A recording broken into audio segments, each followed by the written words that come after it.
My name is Sarah Chen, and I've been a psychiatric nurse for over 15 years now.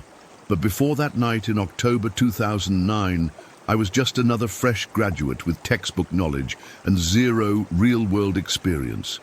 I thought I was prepared for anything the psychiatric ward could throw at me. I thought mental illness was something that could be categorized, medicated, and managed within the neat boundaries of clinical diagnosis. I was wrong about everything. Riverside State Hospital sits like a forgotten monument on the outskirts of our city, its Gothic architecture casting long shadows even during daylight hours. Built in 1924, the facility had housed thousands of patients over the decades, some who recovered and left, others who spent their entire lives within those walls. The psychiatric ward occupied the 3rd and 4th floors, with maximum security patients housed on 4 and general population on 3. It was October 13, 2009, my first official night shift after completing orientation. The timing felt ominous even then, though I dismissed it as superstition. Night shifts in psychiatric facilities are notoriously challenging. That's when the shadows seem darker, when patients experience heightened episodes, and when the skeleton crew of staff feels most isolated from the outside world. I was assigned to the 3rd floor under the supervision of Marcus Williams, a 20-year veteran who had the tired eyes of someone who had seen everything. The ward housed 42 patients that night, ranging from severe depression and bipolar disorder to schizophrenia and dissociative identity disorder.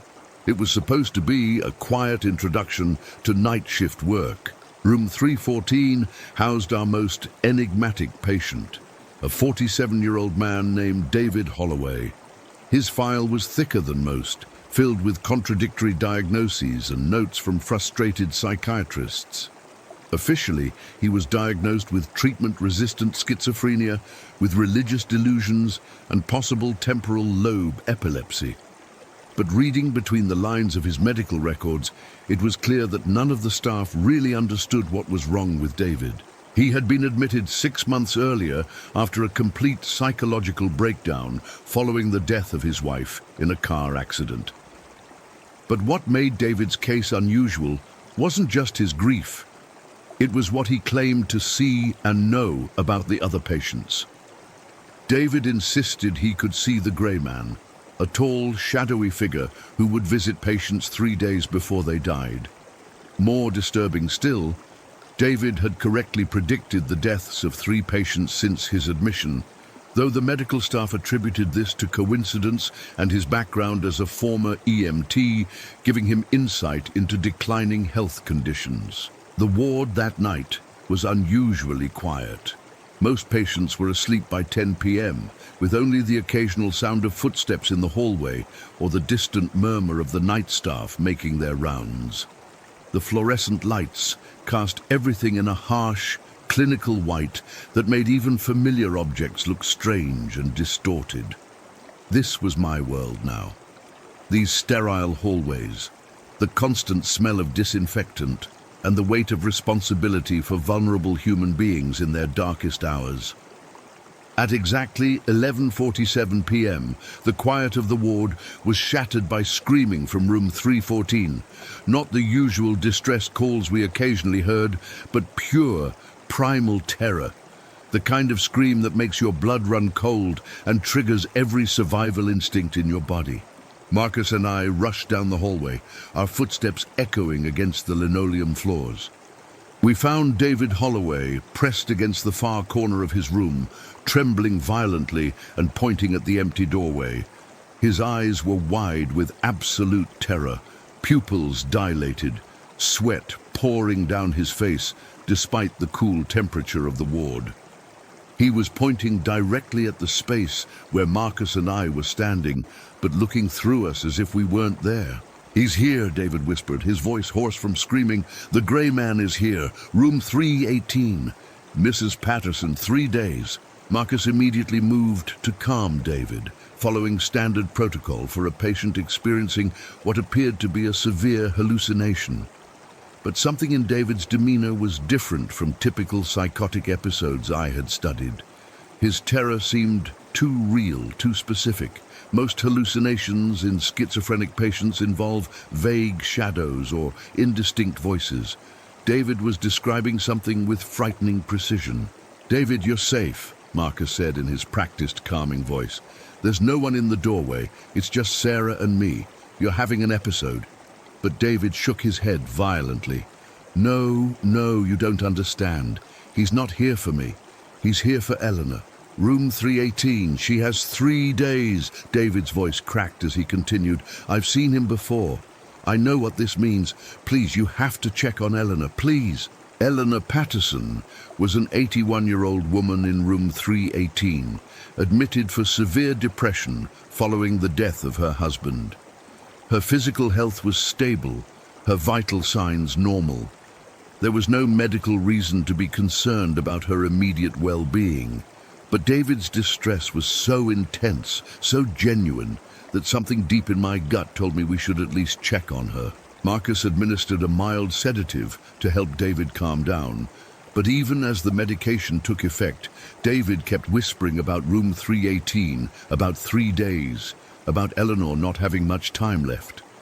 His words haunted me as we left his room and continued our rounds. Against my better judgment, I convinced Marcus to check on Eleanor Patterson. We found her sleeping peacefully in room 318, her breathing steady, her color normal.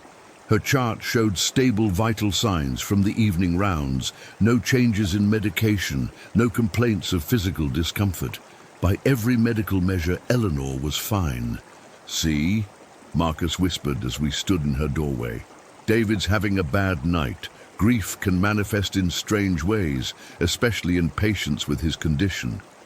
He probably fixated on Mrs. Patterson because she's elderly and reminds him of mortality." But I couldn't shake the feeling that Marcus was wrong. Over the next 2 days, I found myself paying extra attention to Eleanor Patterson during my shifts. I volunteered to take her vital signs, spent extra time talking with her during meal times, and carefully documented every aspect of her condition. She seemed fine, sad certainly, but stable.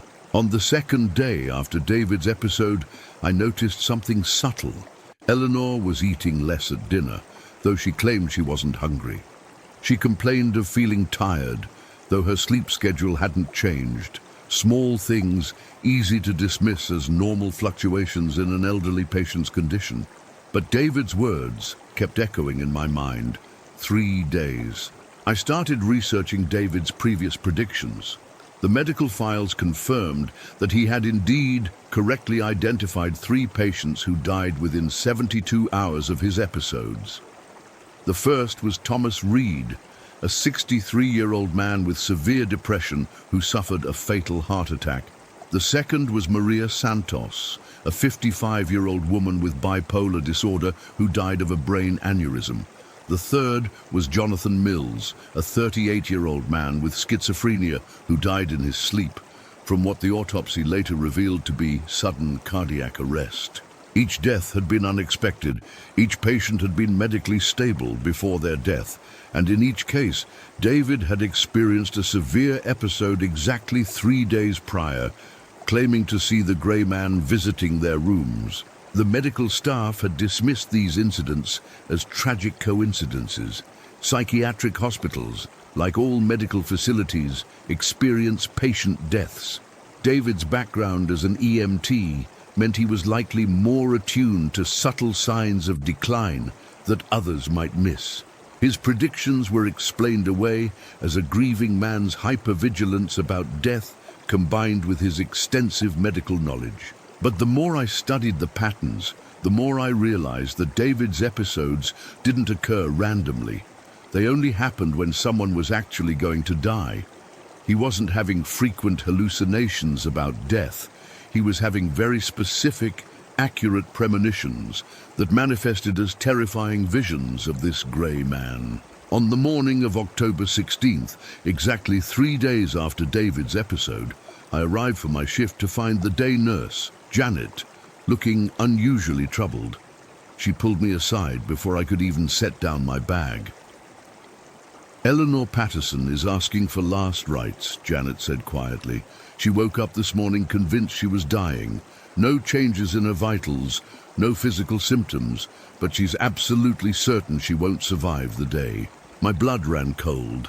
Eleanor had never expressed particularly strong religious beliefs during her stay. She had been sad, yes, but not actively suicidal or fatalistic about her condition.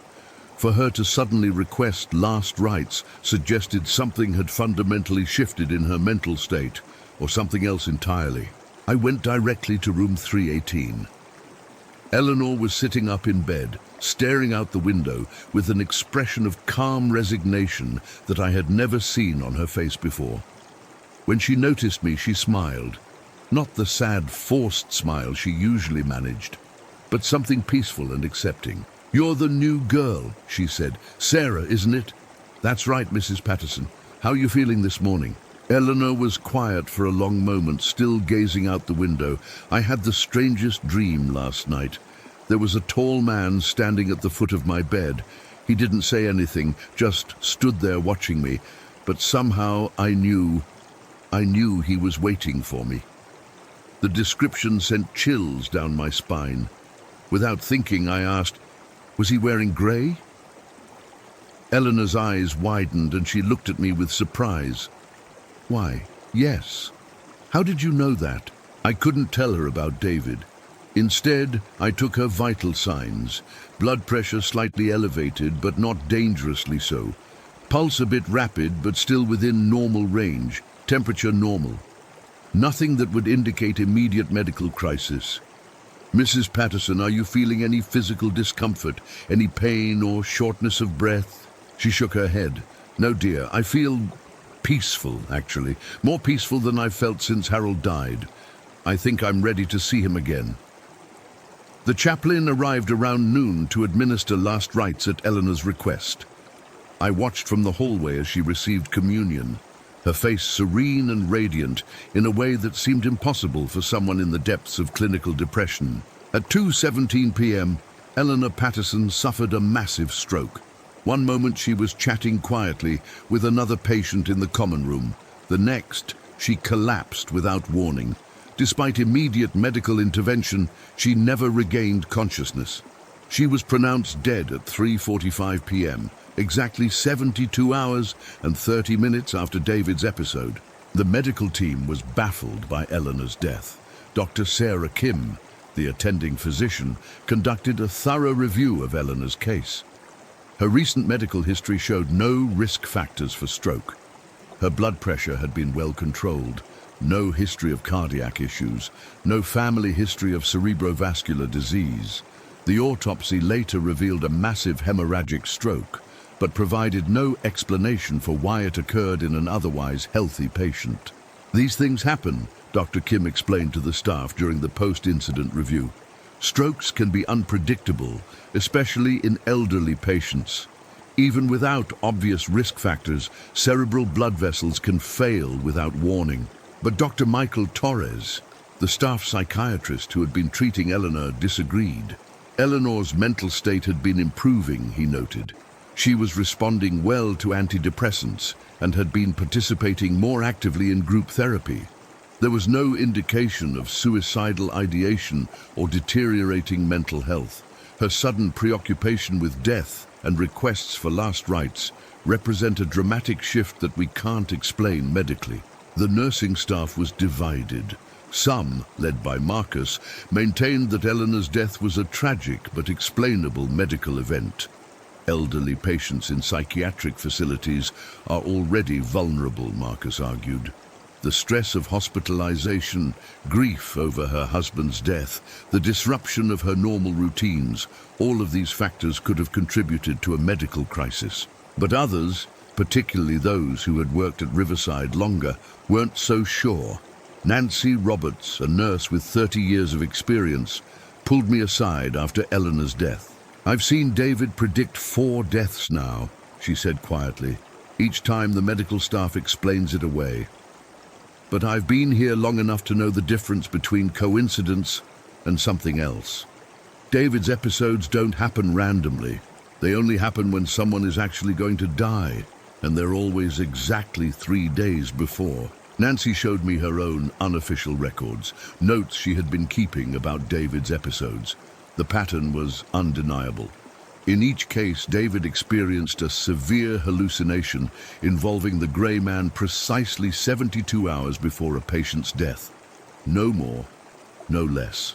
But that's impossible, I protested. People can't predict death like that. It goes against everything we know about medicine and psychology. Nancy shrugged. Impossible or not, it's what's happening.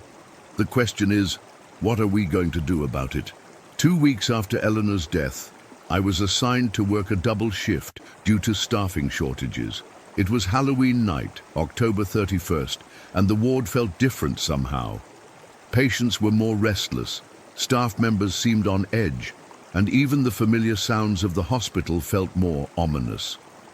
At 1:23 a.m., David's screaming pierced the relative quiet of the night shift. This time, his terror was even more intense than before. When I reached room 314, I found David convulsing on the floor, his body rigid with what appeared to be a seizure. But his eyes were open, staring in absolute horror at something I couldn't see. Room 322, he gasped between convulsions. Michael, the artist, 3 days, no, wait. His voice changed, became urgent in a way I had never heard before. Something's different. He's not alone. There are 2 of them now. 2 grey men. Something's wrong. Marcus called for medical assistance while I tried to comfort David. But even as paramedics worked to stabilize him, David kept trying to speak, his voice barely above a whisper. Room 322, but also room 307. 2 of them. I've never seen 2 before. Something's changed. Something's very wrong. Room 322 housed Michael Chen, no relation. A 28-year-old man admitted for severe depression and suicidal ideation following a series of failed art exhibitions. He was also an accomplished painter whose work, ironically, often featured dark, shadowy figures. Room 307 housed Rebecca Martinez, a 34-year-old woman with postpartum psychosis who had been separated from her newborn daughter. Both patients were stable, both were responding well to treatment. Neither showed any signs of immediate medical danger. But David's episode was different this time. More violent, more specific, and involving multiple patients, something that had never happened before. As paramedics transferred him to the medical ward for observation, David grabbed my arm with surprising strength. "Sarah," he whispered, his eyes focusing on mine with crystal clarity despite the medication. "I need you to understand something. I don't just see them. I can feel what they feel. The grey men, they're not just messengers, they're collectors. And something has changed. They're hungry now." Over the next 3 days, I found myself obsessively monitoring both Michael and Rebecca. I volunteered for extra shifts, rearranged my schedule, and spent every possible moment observing their conditions. On the surface, both patients seemed fine. Michael was participating in art therapy and had even expressed interest in painting again. Rebecca was showing improvement in her connection with reality and had stopped experiencing auditory hallucinations. But there were subtle signs that something was wrong. Michael had stopped eating red meat entirely, claiming it tasted like death. He complained of vivid nightmares involving shadowy figures standing over his bed. Rebecca reported feeling constantly watched, even when alone in her room. She began insisting that someone was in her room at night, though security cameras showed nothing. On November 2nd, exactly 3 days after David's episode, both patients died within hours of each other. Michael was found in the art therapy room at 6:30 a.m., having apparently suffered a massive heart attack while painting. He was 28 years old with no history of cardiac problems. The painting he had been working on showed 2 tall grey figures standing over a hospital bed. The detail was extraordinary and terrifying. The figures' faces were obscured, but their presence radiated malevolence in a way that made viewers uncomfortable to look at the canvas. Rebecca died at 11:45 p.m. the same day. She had been participating in group therapy and seemed in good spirits during dinner. At bedtime, she complained of chest pains and difficulty breathing. By the time medical staff reached her room, she was in full cardiac arrest. Attempts at resuscitation failed, and she was pronounced dead at 11:52 p.m. 2 sudden cardiac deaths in healthy young adults on the same day was unprecedented in the hospital's history. The medical examiner conducted thorough autopsies on both patients, but found no explanation for their deaths. Both hearts appeared normal, with no signs of disease, defects, or damage that would explain sudden cardiac failure. The hospital administration launched a full investigation. They tested for toxins, reviewed all medications, interviewed staff members, and examined every aspect of patient care. They found nothing wrong with protocols, nothing that could explain 2 unexpected deaths occurring simultaneously. But the most disturbing discovery came when security reviewed the footage from both rooms. In each case, the cameras showed the patient suddenly becoming agitated around midnight, sitting up in bed and staring at the foot of their beds as if seeing something.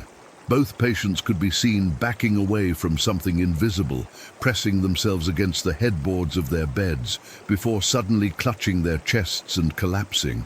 David Holloway was transferred to a different facility the day after Michael and Rebecca died. Officially, it was for specialized treatment of his condition. Unofficially, the hospital administration wanted him gone before he could predict any more deaths. His final prediction had been too accurate, too specific, and had involved multiple patients in a way that couldn't be explained as coincidence. Before he left, I managed to speak with him privately. The medication had stabilized his condition, but he seemed exhausted, aged beyond his years. "They're getting stronger," he told me quietly. For months, it was just one gray man, visiting one patient at a time. But something changed after Eleanor died. Now there are more of them, and they're not just visiting, they're actively taking people. I asked him the question that had been haunting me. "David, what do you think they are?" He was quiet for a long time, staring out the window at the parking lot below. "When my wife died," he said finally, "I was there. I held her hand as she passed. And in that moment, I saw something. A figure standing at the foot of her hospital bed. I thought it was grief, trauma, my mind trying to make sense of loss. But now I think some people are meant to see the messengers, the ones who come to guide souls from this world to whatever comes next. But why you? Why are you able to see them? Maybe because I've been so close to death myself," he said. "Maybe because losing Sarah broke something in me that can't be fixed. Or maybe because I need to warn people, to give them time to prepare." David paused, then looked directly at me. "The question isn't why I can see them, Sarah. The question is, what happens when they stop being gentle guides and become something else? What happens when death itself becomes impatient?" That was 15 years ago. I never saw David Holloway again after he was transferred, though I've tried to find information about what happened to him. The facility he was moved to has no record of his stay, and attempts to contact his family have been unsuccessful. It's as if he simply vanished from all official records. I've worked in psychiatric facilities ever since, always watching for signs of what I experienced that October. I've never encountered another patient like David, never witnessed anything that challenged the boundaries between the medical and the inexplicable in quite the same way. But I carry those experiences with me every day. They changed how I view mental illness, how I listen to patients, and how I understand the thin line between clinical observation and genuine mystery. Some things can't be explained by medical textbooks or psychiatric diagnoses. Some experiences force us to confront the possibility that reality is far stranger and more complex than we want to believe. The official records list Eleanor Patterson, Michael Chen, and Rebecca Martinez as patients who died of natural causes. Strokes and cardiac events that, while unexpected, fall within the realm of medical possibility. David Holloway is listed as a patient with treatment-resistant schizophrenia who was successfully transferred to a specialized facility for continued care. But I know what I witnessed. I know that David's hallucinations were absolutely accurate predictions of death. I know that his terror was real, and his gift, or curse, was genuine. And I know that somewhere, in some hospital or facility, there might be another patient like David, seeing things that medical science insists cannot exist, trying desperately to warn people about visitors that only they can see. The question that haunts me isn't whether David was truly psychic or simply an extraordinarily perceptive man with a damaged mind. The question is, in our rush to categorize and treat mental illness, how many patients are we dismissing as delusional when they might actually be trying to tell us something important about the nature of reality itself? Have you ever worked in healthcare and witnessed something that challenged your understanding of what's possible?